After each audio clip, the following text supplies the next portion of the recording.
नमस्कार। भक्तिविद योगेश्वर में आपका हार्दिक स्वागत है। जब जीवन की गति अचानक धीमी पड़ जाए, जब प्रयास करने के बाद भी परिणाम न दिखे, जब मन बार बार पूछे मैं सही दिशा में हूँ या नहीं, तब श्री कृष्ण का स्मरण करना। गीता हमें यह नहीं सिखाती कि जीवन आसान होगा।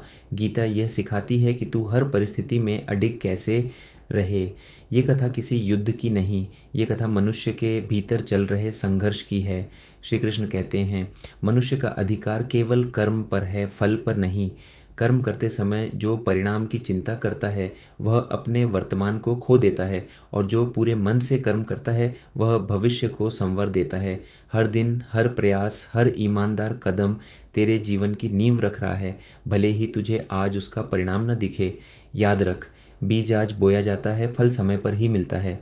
हर इंसान के भीतर एक युद्ध चलता है। एक और भय कहता है मत आगे बढ़, असफल हो जाएगा। दूसरी ओर विश्वास कहता है चल, अनुभव ही तुझे मजबूत बनाएगा। श्री कृष्ण कहते हैं, भय कल्पना है, विश्वास ऊर्जा है।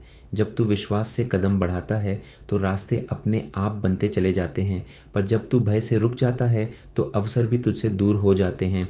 कभी कभी जीवन तुझे अकेला कर देता है, न सहारा न समझने वाला कोई। पर यह दंड नहीं, यह आमंत्रण है। ईश्वर चाहता है कि तू अपनी शक्ति स्वयं पहचाने।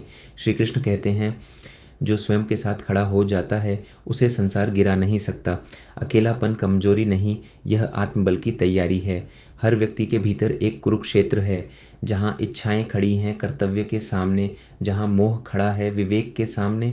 श्री कृष्ण कहते हैं, दूसरों को जीतना सरल है, पर स्वयं को जीतना ही सच्ची विजय है। जो अपने क्रोध, अहंकार और ईर्ष्या पर नियंत्रण पा लेता है वही सच्चा योद्धा है। युद्ध बाहर नहीं, मन के भीतर लड़ा जाता है। कृष्ण सिखाते हैं, जो जीवन को जैसा है वैसा स्वीकार करता है वही उसे बदलने की शक्ति पाता है। हर परिस्थिति तेरे विकास के लिए आती है, न कि तुझे तोड़ने के लिए। जब तू हर स्थिति में संतुलन बनाए रखता है तब तू जीवन के उच्चतम स्तर पर होता है। शांति बाहर से नहीं आती, यह भीतर से उत्पन्न होती है। श्री कृष्ण कहते हैं, कर्म कर, पूरे मन से कर, पर अहंकार के बिना कर। जब तू यह समझ लेता है कि तू केवल माध्यम है, तब चिंता समाप्त हो जाती है।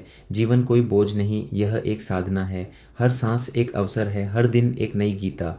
अगर यह संदेश तेरे हृदय तक पहुंचा हो तो इसे आगे बढ़ाओ। जय श्री कृष्ण।